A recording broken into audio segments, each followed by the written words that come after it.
Hai, saya Diki Bagus, Life Improvement Consultant dari Get Moving Consulting. Di episode kali ini, kita akan membahas prediksi tahun 2025 berdasarkan I Ching. I Ching adalah ilmu tertinggi dari metafisika Cina. Bagi Anda yang belum familiar, I Ching atau Kitab Perubahan adalah suatu teks kuno yang digunakan untuk memahami pola perubahan di alam semesta. Ilmu ini sudah ada sejak dari 3000 tahun silam dan telah membantu banyak orang dalam mengambil keputusan besar dalam hidup, baik itu untuk urusan pribadi, bisnis, atau hubungan antar manusia. Dengan I Ching, kita bisa memprediksi arah energi tahun depan dan mempersiapkan diri untuk tantangan serta peluang yang akan datang. Tapi sebelum kita bahas prediksi tahun 2025, kita kilas balik sejenak ke prediksi tahun 2024. Ini bisa membantu kita memahami pola yang terbentuk dan apa yang bisa kita pelajari dari tahun ini. Jika Anda ingin langsung ke prediksi tahun 2025, Anda bisa skip bagian ini. Tapi saya sarankan tetap menyimak karena Anda dapat membandingkan dengan kondisi yang terjadi di 2024 dengan perhitungan I Ching dan mengambil pelajaran berharga dari pembahasan tersebut. Oke, sudah siap? Let's get moving. Tahun 2024 diwakili oleh simbol Jia Chen yang terdiri dari Jia, elemen kayu Yang, dan Chen, simbol naga yang memiliki elemen tanah Yang. Jia Chen juga dikenal sebagai tahun naga kayu. Tahun ini dipengaruhi oleh dua heksagram, yaitu heksagram 55 yang berbicara tentang keberlimpahan dan heksagram 38 yang menggambarkan perbedaan atau disharmoni.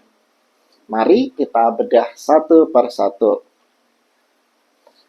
Heksagram 55, Feng, abundance atau keberlimpahan.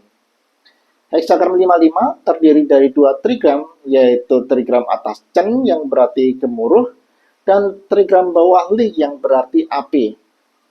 Kita dapat membayangkan apa yang terjadi antara kedua kekuatan besar ini apabila bersatu antara gemuruh dan api. Yang terjadi adalah ledakan yang sangat kuat dan sangat besar. Hal ini menggambarkan suatu keadaan yang sangat luar biasa akan terjadi. Apakah itu kejadian penting yang menggemparkan atau apabila kaitkan dengan makna Feng yaitu keberlimpahan, maka akan terjadi peningkatan kesejahteraan yang sangat besar. Namun, apa yang terjadi setelah ledakan kuat itu berakhir yaitu diikuti dengan keheningan. Keheningan ini merupakan simbol dari penurunan. Apabila kita rangkum heksagram ini menjadi satu, yaitu ini menggambarkan suatu hukum alam yang pasti terjadi, yaitu sesuatu yang mencapai puncak selalu diikuti oleh suatu penurunan. Hal ini juga berlaku dalam kehidupan kita. Pada saat suatu keadaan Anda atau siapapun itu sudah berada di puncak kesuksesan, maka setelah itu pasti akan terjadi suatu penurunan. Untuk itu, kita harus selalu sadar dan waspada kapan akan terjadi penurunan tersebut. Heksagram 55 mengajarkan kepada kita untuk selalu mawas diri pada saat kita berada di puncak kesuksesan. Selain itu, kita harus tetap waspada terhadap lingkungan sekitar. Apabila tidak, maka kesuksesan ini hanya akan bersifat sementara. Selain itu, apabila Anda sudah berada di puncak atau mengalami keberlimpahan, tidak salahnya untuk membagi atau membantu orang lain yang kurang beruntung. Berikutnya adalah heksagram 38. Heksagram 38 Kuei opposition atau perbedaan. Heksagram 38 terdiri dari dua trigram, yaitu trigram atas Li yang berarti api dan trigram bawah Tui yang berarti air. Sifat api adalah bergerak ke atas dan sifat air bergerak ke bawah. Dari gambaran kedua trigram tersebut dan kedua sifat yang dimiliki oleh elemen tersebut, maka kedua elemen ini tidak akan bertemu. Apabila kita analogikan, maka ini menggambarkan suatu perbedaan yang mencolok antara kedua belah pihak yang tidak akan bertemu atau tidak selaras. Apabila kita tarik dalam kehidupan sehari-hari dapat kita mati adanya konflik antara kedua belah individu atau kelompok. Ini disebabkan karena adanya perbedaan pandangan atau kepentingan. Dan intensitas konflik ini semakin meningkat di ujung tahun 2024. Selain itu, baik elemen Li atau elemen Tui menggambarkan sosok perempuan. Sehingga dapat disimpulkan di tahun 2024 ini akan banyak terjadi konflik dan intensitasnya semakin meningkat.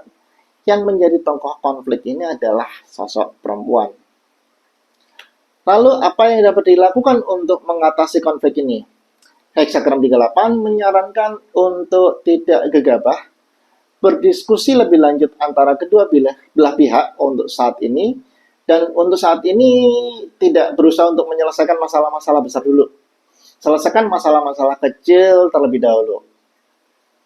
Jadi, di tahun 2024 ini memang penuh keberlimpahan. Namun, keberlimpahan ini berdampingan dengan adanya konflik. Apabila manusia tidak berhati-hati dan memahami perbedaan yang ada, maka dapat dipastikan akan mengalami suatu penurunan.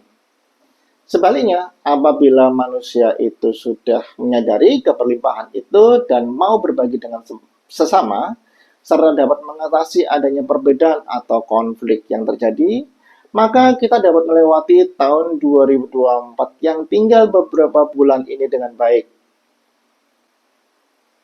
Oke, sekarang mari kita bahas untuk tahun 2025. Tahun 2025 ini diwakili oleh dua heksagram, yaitu heksagram 49 ke yang berarti revolusi atau reformasi, dan heksagram 5 se yang berbicara mengenai hambatan atau stagnasi. Kedua heksagram ini memberi gambaran yang kuat tentang apa yang bisa kita hadapi di tahun 2025. Kita mulai heksagram yang pertama. Heksagram 49 ke revolusi atau reformasi. Heksagram 9 terdiri dari dua trigram, yaitu trigram atas Tui yang mewakili elemen air dan trigram bawah Li yang mewakili elemen api. Posisi air berada di atas, memiliki pergerakan turun ke bawah dan berhadapan dengan api yang di bawah yang bergerak naik ke atas berhadapan dengan air. Air di atas akan berusaha mematikan api dan api di bawah berusaha untuk mengeringkan air. Kedua hal ini melambangkan konflik antara dua elemen yang sangat kuat. Dari gambaran tersebut dapat ditarik kesimpulan bahwa di tahun 2025 akan terjadi suatu perubahan, apakah itu reformasi ataukah itu suatu revolusi. Dalam heksagram 49, reformasi yang dimaksud adalah meruntuhkan yang lama dan membangun sesuatu yang baru dan lebih baik. Selain itu, Tui dan Li dalam Pakwa melambangkan sosok perempuan. Sehingga kita bisa melihat di tahun 2025 ini akan terjadi suatu perubahan besar yang dibawa oleh tokoh-tokoh perempuan. Heksagram yang kedua adalah heksagram 5, she, needing, waiting, atau stagnasi. Heksagram 5 terdiri dari dua trigram, yaitu trigram atas kan yang berarti air dan trigram bawah qian yang berarti langit. Air melambangkan suatu bahaya atau hambatan yang dapat terjadi, sedangkan langit melambangkan kekuatan atau daya cipta.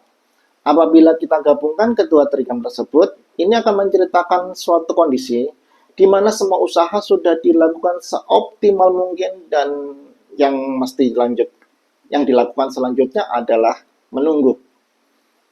Contoh paling mudah adalah seperti mungkin Anda yang mendaftar ke universitas. Setelah Anda belajar tekun setelah beberapa bulan, kemudian mengikuti ujian, maka selanjutnya adalah tinggal menunggu pengumuman. Namun selama masa penantian ini, kita membutuhkan kesabaran. Dan bukan berarti selama kita menunggu, kita menjadi pasif.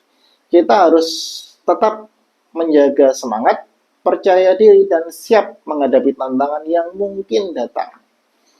Jadi Anda, seorang pengusaha atau pemimpin di tahun 2025 ini menjadi saat yang tepat untuk memperbarui cara Anda bekerja.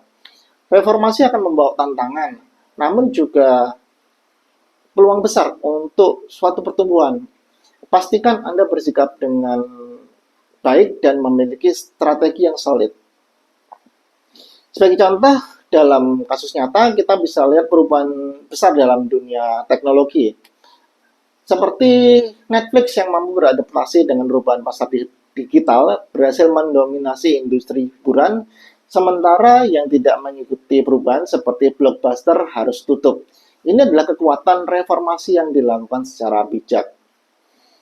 Jadi untuk prediksi kali ini, kita dapat mengambil kesimpulan bahwa di tahun 2025 dapat terjadi suatu perubahan besar, apakah itu suatu reformasi ataukah itu suatu revolusi. Yang paling penting adalah kita harus mempersiapkan semua kemungkinan yang ada untuk dapat mengarungi tahun 2025 dengan baik. Kita harus ingat, dalam perubahan besar selalu ada konflik atau pertikaian. Sebaiknya kita harus sabar, fokus, dan tidak terbawa emosi. Dan ingat, tokoh-tokoh yang membawa perubahan ini adalah perempuan. Di episode berikutnya, kita akan membahas prediksi untuk masing-masing CEO di tahun 2025. Jadi, jangan lupa untuk subscribe, like, dan share video ini agar Anda tidak ketinggalan prediksi terbaru dari Get Moving. Sampai jumpa di episode selanjutnya. Salam!